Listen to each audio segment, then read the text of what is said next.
Hello students, स्वागत है आपका अपने जल्द तैयारी जीत में। आज हम देखने वाले हैं एट गेट अभ्यास पुस्तिका विज्ञान कक्षा 6।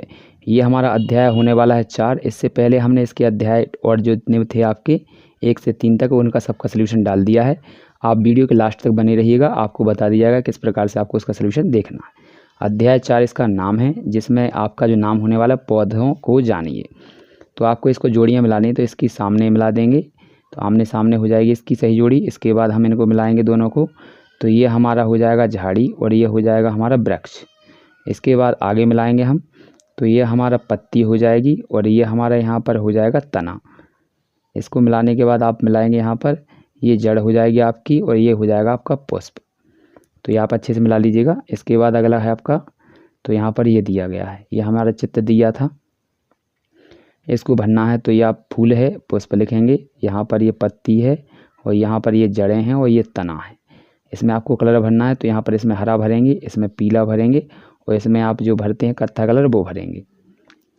इसके बाद हमारे कुछ ऑब्जेक्टिव क्वेश्चन आए हैं, यहाँ पर उनको देख लेते हैं। देखिए क्या लिखा हुआ है। पहला हमारा दिया गया है, बूझो ने विद्यालय जाते समय मनी प्लांट देखा तो उसने निरीक्षण देखे, क्या देखे, प्रशिक्षण देखे। यह पौधा स्वयं सीधा खड़ा नहीं हो पाता है। इसके बाद यह किसी सहारे से ऊपर की ओर चढ़ जाता है। इसका तना कमजोर व मुलायम होता है। यह आरोही प्रकार का पौधा है। तो ये सत्य हो जाएगा ऑप्शन नंबर डी, क्योंकि ये तीनों प्रकार यहाँ पर पूरी विशेषताएं उसी की हैं। अगला क्वेश्चन है दूसरा आपका, निम्न में से किसकी पत्ती में समांतर सिरा विन्यास पाया जाता है। तो इसका ऑप्शन दिए गए हैं आपके यहाँ पर 4, तो सही आपका हो जाएगा मक्का। इसके बाद अगला क्वेश्चन है आपका, तो अगला क्वेश्चन हमारा दिया गया तीसरा, क्या लिखा है देखिए, प्रकाश संश्लेषण की क्रिया में निम्न में से कौन सी गैस निष्कासित होती है यानी निकलती है, नाइट्रोजन, ऑक्सीजन, कार्बन डाइऑक्साइड या कार्बन मोनोऑक्साइड। तो सही हो जाएगा ऑक्सीजन यानी O2। अगला क्वेश्चन है आपका, पौधे के संपूर्ण भाग में जल का संचरण पौधे के किस भाग द्वारा किया जाता है, जड़, फूल, तना या पत्ती। तो सही हो जाएगा आपका तना। नेक्स्ट क्वेश्चन है आपका 5वां, साग के बारे में सही कथन नहीं है। तो ऑप्शन है इसका, तना हरा एवं कोमल होता है, तो ये सत्य है। ये सामान्यतः छोटे होते हैं, ये भी सत्य है। अक्सर इनमें कई शाखाएं नहीं होती हैं। ये बिना पानी के वृद्धि करते हैं, तो ये वाला हो जाएगा आपका इसका आंसर, क्योंकि हमें गलत छांटना था। इसके बाद अगला क्वेश्चन है आपका 6वां, प्रकाश संश्लेषण की क्रिया में जल, मिट्टी, कार्बन डाइऑक्साइड के अलावा किसकी आवश्यकता होती है। तो यहाँ पर मोमबत्ती के प्रकाश, सूर्य का प्रकाश, टॉर्च का प्रकाश या अन्य किसी पदार्थ की आवश्यकता नहीं होती। तो इसका सही हो जाएगा सूर्य का प्रकाश। अब अगला क्वेश्चन है आपका यहाँ पर 7वां, तो इसमें क्या लिखा है देखिए, यहाँ पर दिया गया है, यदि किसी पत्ती का शिराविन्यास जाल का रूपी है तो उसकी जो पत्ती होगी वो कौन सी होगी। किस पत्ती का उदाहरण है, गेहूँ, बांस या फिर मक्के या फिर पीपल। तो इसका सही हो जाएगा पीपल की पत्ती। इसके बाद हमारे रिक्त स्थान दिए गए हैं, तो इनको देख लीजिए क्या भरना है इसमें। तो यहाँ पर भरेंगे हम, पहला दिया गया आपका, पहेली बता रही है कि मनी प्लांट, सेम और लौकी तथा अंगूर के तने लता कैसे होते हैं, आरोही। तो इसमें हमें भरना आरोही। इसके बाद पौधे में पानी पहुँचाती है, तो कौन पहुँचाती है, आपकी जड़। इसके बाद स्त्री केसर पुष्प के कहाँ होता है, आपका मध्य भाग में। खेत में, बगीचे में, गमलों में उगने वाले अनचाहे पौधे क्या कहलाते हैं, आपके खरपतवार। जड़ों के प्रमुख प्रकार होते हैं तो मूसला एवं रेशेदार। तो आप पहले में भरेंगे मूसला और दूसरे में भरेंगे रेशेदार।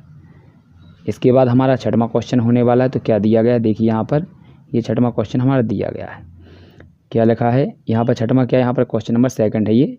तो यहाँ पर लिखा है, यदि किसी पौधे की पत्तियों को थैली में बांध कर उस पौधे को अंधेरे कमरे में रख दिया जाए तो क्या परिवर्तन होगा। तो यहाँ पर इसका आंसर लिखेंगे, यदि किसी पौधे की पत्तियों को थैली में बांधकर पौधे को अंधेरे कमरे में रख दें तो पत्तियां पीली हो जाएंगी। नेक्स्ट क्वेश्चन है आपका 3, यदि अंकुरित बीजों को नियमित पानी का छिड़काव किया जाए तो 6 महीने बाद क्या परिवर्तन देखने को मिलेगा या क्या परिवर्तन होगा। तो इसका आंसर हो जाएगा आपका, तो 6 महीने बाद बीज एक स्वस्थ पौधे के रूप में विकसित हो जाएगा, जिसमें पूर्ण विकसित पत्तियां, तना एवं जड़ें होंगी। तो ये हमारा आंसर हो जाएगा इसका। इसके बाद अगला क्वेश्चन है आपका, तो ये दिया गया हमारा 4था क्वेश्चन। तो क्या लिखा है इसमें, यदि किसी पेड़ की जड़ मूसला है तो इस वृक्ष की जो पत्तियां हैं उनका शिराविन्यास कैसा होगा। तो इसका आंसर लिखेंगे हम। तो यहाँ हो जाएगा, यदि किसी वृक्ष की जड़ें मूसला होती हैं तो इस पौधे की पत्तियों का शिराविन्यास जालिका रूपी होता है।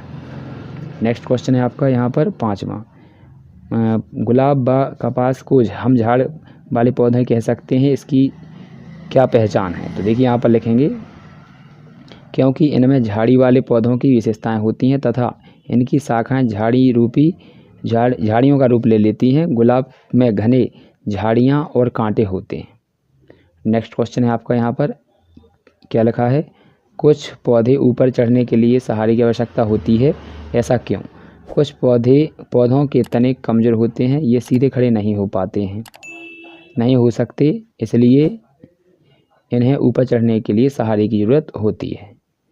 इसके बाद हमारा अगला क्वेश्चन है, तो ये दिया गया आपका 7वां क्वेश्चन। इसमें हमें क्या करना था, इसमें पत्ती का नामांकन चित्र बनाना था, उसके भाग लिखने थे। तो इस प्रकार से ये आप पत्ती का चित्र बना लीजिए और इसके अच्छे से भाग नोट डाउन कर लीजिए, ये दिए गए हैं। तो यहाँ पर ये आप देख सकते हैं, ये बीच की जो लाइन होती है इसको हम बोलते हैं मध्यसिरा।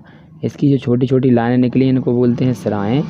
और यहाँ पर ये आप इस डंडी को आप देख सकते हैं, इसको बोलते हैं पर्णवृंत। और यहाँ पर जो जहाँ जुड़ रही है उसको बोलेंगे आधार। तो ये आप अच्छे से कर लीजिए। और ये पूरा आपका जो भाग दिख रहा है पत्ती का, इसको हम बोलते हैं फलक।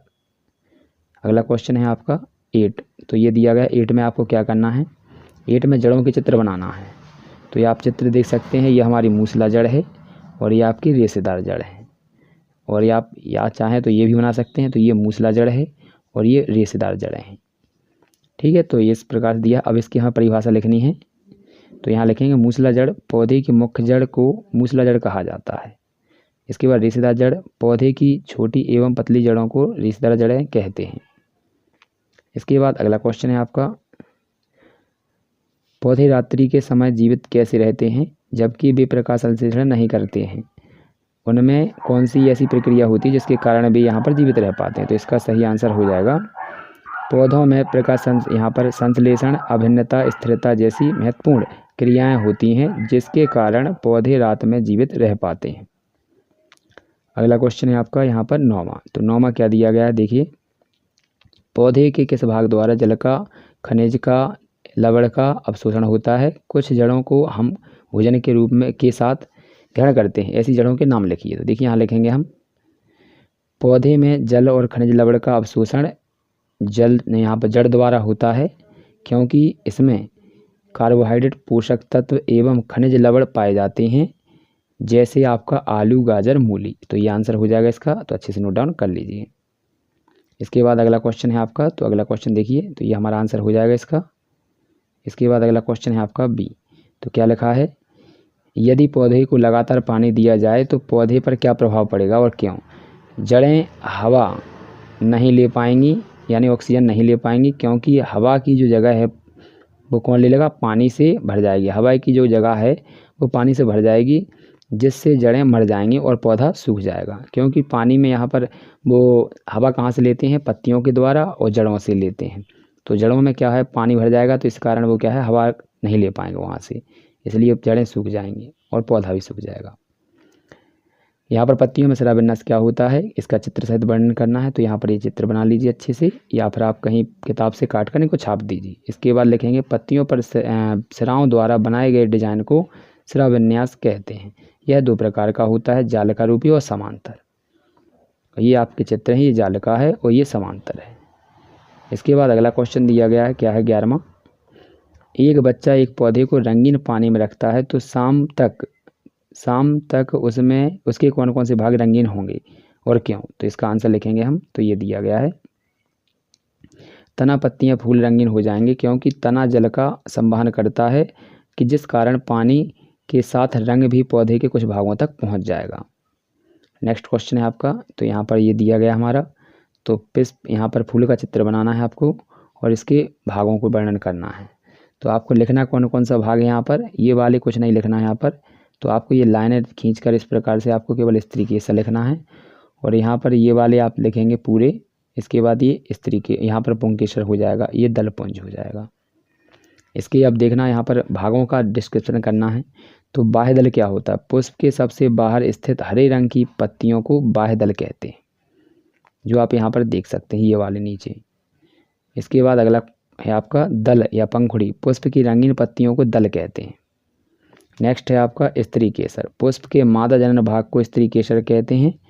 पुंकेसर पुष्प के नर भाग को पुंकेसर कहते हैं। तो ये हमारा आंसर हो जाएगा। नेक्स्ट क्वेश्चन है आपका 13। तो ये दिया गया है 13वां क्वेश्चन। क्या लिखा है देखिए, यहाँ पर अच्छे से पढ़ लीजिए।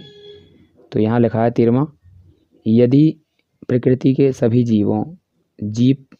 सजीव पेड़ पौधे अचानक गायब हो जाएं तो हमारे जीवन में समय के साथ क्या परिवर्तन आएंगे? एक दिन में, एक सप्ताह में, एक वर्ष में। तो एक दिन बाद ऑक्सीजन की कमी हो जाएगी, एक सप्ताह बाद खाद्य पदार्थों में कमी आ जाएगी और एक वर्ष बाद जलवायु में परिवर्तन हो जाएगा। नेक्स्ट क्वेश्चन है आपका। तो यहाँ पर ये दिया गया है, बीजांड से आप क्या समझते हैं? चित्र बनाना है। तो ये इस प्रकार से ये आपको चित्र बना लेना है बीजांड का। इसके बाद हमारा इसका वो लिखना है आपको डिस्क्रिप्शन। तो ये लिखा है, स्त्री केसर का सबसे निचला एवं फूला हुआ भाग अंडाशय कहलाता है। अंडाशय में अनेक छोटी छोटी गोल संरचनाएं दिखाई देती हैं जिन्हें अंडाशय यहाँ पर बीजांड कहते हैं। नेक्स्ट क्वेश्चन है आपका ये प्रोजेक्ट। तो इसको आप अच्छे से कंप्लीट कर लेंगे। तो यहाँ पर ये भर लीजिए, यहाँ पर ये आप नाम भरेंगे, यहाँ पर ये भरेंगे। तो ये भर लीजिए अच्छे से। यहाँ पर आपको चित्र चिपकाने, तो यहाँ पर जगह नहीं थी इसलिए हमने नहीं बनाया है। आप यहाँ पर चिपका लीजिए। यहाँ पहले में नीम, दूसरे में नींबू, तीसरे में मक्का, चौथे में पपीता, पाँचवें में केला, छठवें में पपीता, यहाँ पर इसके बाद सातवें में पालक, गेहूँ, लौकी और अंगूर। यहाँ पर ये वृक्ष हैं या फिर झाड़ यहाँ पर दिए गए हैं। इनकी जड़ें किस प्रकार की होती है ये दिया गया है। इसकी पत्तियों का शिराविन्यास कैसा होता है ये लिखा है। तो अच्छे से कंप्लीट कर लीजिए प्रोजेक्ट कार्य को। इसके बाद हमारा ये है आगे प्रोजेक्ट कार्य दूसरा। तो इसमें आपको इस प्रकार से कर लेना है। तो ये चित्र छाप लीजिए। ये पुंकेसर का है, ये परागकोश का है, ये परागकण है और ये पंखुड़ी है। तो इस प्रकार से कंप्लीट कर लीजिए। मिलते हैं अगले वीडियो में। यदि हमें सभी एडगेट किताबों के उत्तर देखने हैं तो हम किस प्रकार से देखेंगे? तो आपको क्या करना है, जिस प्रकार से ये वीडियो चल रही है हमारे चैनल पर, तो इस प्रकार से इसका नाम है जो तैयारी जी, तो इस पर आपको दबा देना है। जैसे ही आप इसको दबाएंगे तो आप यहाँ पर देखेंगे कि नया यहाँ पर पेज आ जाएगा। इस पेज में आपको क्या करना है, यहाँ पर आप पेज पर देख सकते हैं। यहाँ इसको थोड़ा ऊपर करेंगे तो यहाँ पर आप देख सकते हैं इसमें ऑप्शन दिए गए हैं यहाँ पर प्ले लिस्ट। इस प्ले लिस्ट पर आपको दबा देना है। जैसे ही आप इस प्ले लिस्ट पर दबाएंगे तो दूसरा पेज यहाँ पर आ जाएगा। तो इस प्रकार से ये पेज आ चुका है। इस पेज में आप देख सकते हैं कि आपके यहाँ पर सब्जेक्ट दिए गए हैं। जिस भी सब्जेक्ट का आपको हल देखना है तो आप उस पर दबाएंगे। जैसे मान लीजिए हम यहाँ पर गणित पर दबा देते हैं। तो आपने गणित पर दबाया तो यहाँ पर देख सकते हैं गणित के सभी वीडियो यहाँ पर आ चुके हैं। जिसको भी आप देखना चाहते हैं उस पर आप क्लिक करेंगे और देख लें।